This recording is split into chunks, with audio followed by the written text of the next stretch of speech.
Derek Stingley work into what you want to do, multiple coverage-wise when he fits in? Yeah, Derek is doing fine. I think he's had a few good weeks. Price continue to improve daily. He's doing everything that we're asking him to do. So I love where he's progressing, and he's doing a really good job of just being consistent. That's one thing you have to be as a pro, very consistent, right? And that's what Derek has done, and he's continuing to do a great job in that regard, leading in his own way. And that, as you've taught I know it's not the offensive side for you, but how has C.J. Stroud progressed? Looks like he's getting more time early in practices now, but what has he shown the past week of this week? Yeah, CJ, again, he's progressing well. I think each day he continues to get better, continues to get more comfortable with the verbiage of the offense.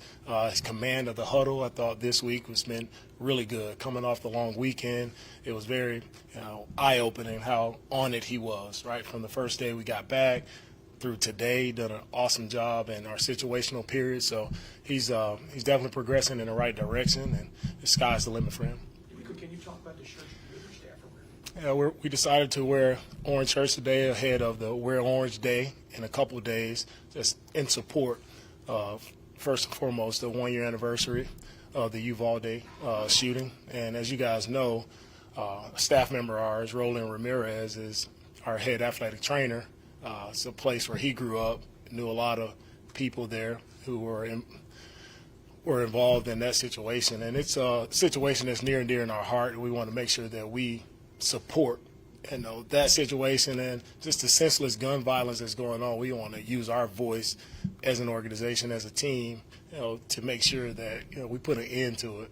Right? And it's senseless shootings that are going on around our country that sometimes we can just grow numb to it because it happens so often. But we just have to bring awareness to it and understand the severity of the situation where a lot of kids, unfortunately, are losing their lives to something that's senseless. And we just want to make sure we support it, get out in front of it. And it means a lot to us. As an organization, as I told our players this morning, it's bigger than just being great football players. I want our guys to understand that we're more than just players. We're also great men, great leaders in our communities. And our guys are in support of, and I'm proud of the way they represent it from last year, seeing it from afar all the way up to now.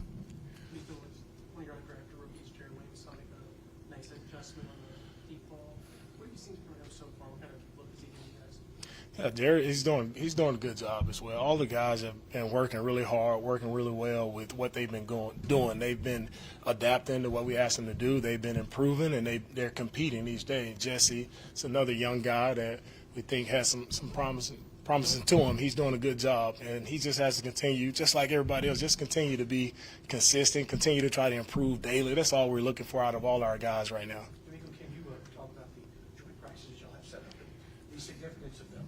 Yeah, excited, to go against the Dolphins here ahead of our preseason game, the second week of preseason. I think we can get a lot out of joint practices, especially a team as good as Miami, right? A playoff team, a team that has a ton of playmakers offensively and a really good defense as well. So it's a good opportunity for our offense to go against a different defensive structure. They're more of a 3-down front where we're primarily a 4-down front. So it's a chance for offense to get different looks, and it's also a chance for us defensively to get different looks from different players and compete at a high level.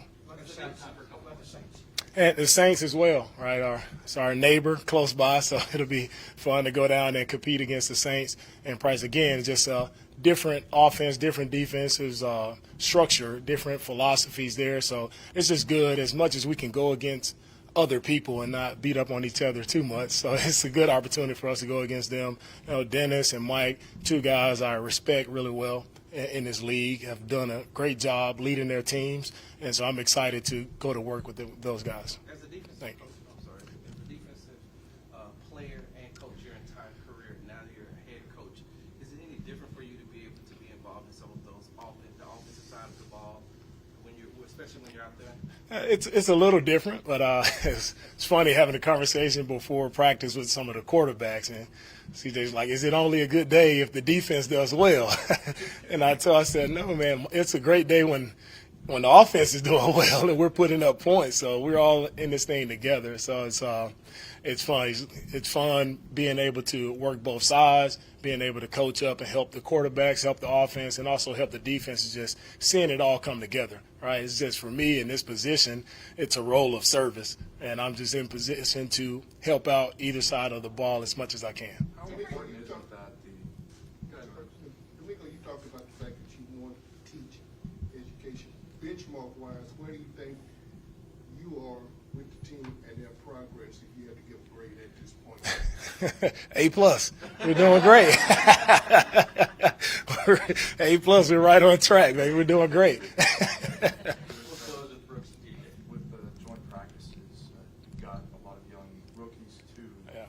Was that part of the thought process of getting them multiple practices against players and teams that they'll?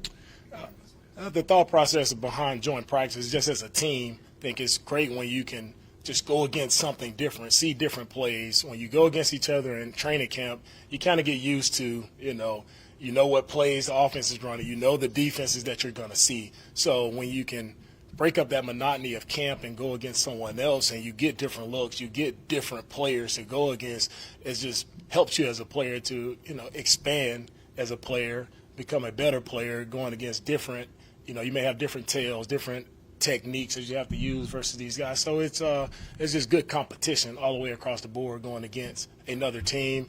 Doesn't really matter, young players, older players, it really doesn't matter. I think it's just good collectively as a team where you can go out and compete against someone else.